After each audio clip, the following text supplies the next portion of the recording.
So, ayun guys, yung aking hapunan, yung tirang sabaw na sinabawan na buto-buto kahapon, yan yung gagamitin kong pang sabaw dito sa ating noodles. At itong tira-tirang egg na ginamit ko kanina para sa tikoy, para sa aming agahan kanina ni Amo, snack, parang ganon. Yan yung gagamitin natin para sa ating hapunan. Tara guys, painitin na natin yung sabaw.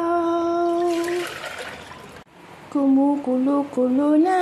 Ayan, lagay na natin yung ating iklog. Ayan. Halo-halo, mekos-mekos. Ayan ang aking hapunan, guys. Kainan na, kainan na. Ayan, guys, kain tayo ng noodles para sa hapunan, guys.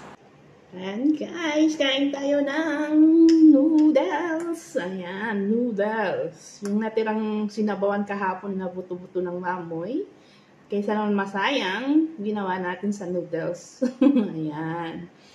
Tapos yung natirang itlog kanina, nung nag-prito ako ng tikoy, yun na lang din ang inano ko. Kaysa naman hindi mapakinabangan, di ba? Recycle. Lahat pala recycle, joke lang. Hindi, kaysa naman hindi mapakinabangan. So, yun guys, ang ginawa natin guys. Yun, yung mga tira-tira, kaysa naman masayang, di ba? Kain tayo guys.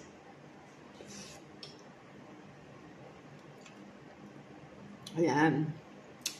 Medyo umaliwanis yung ating mukha ngayon kasi na-monetize na yung ating main account na Sheila Pigamboa. Ayan.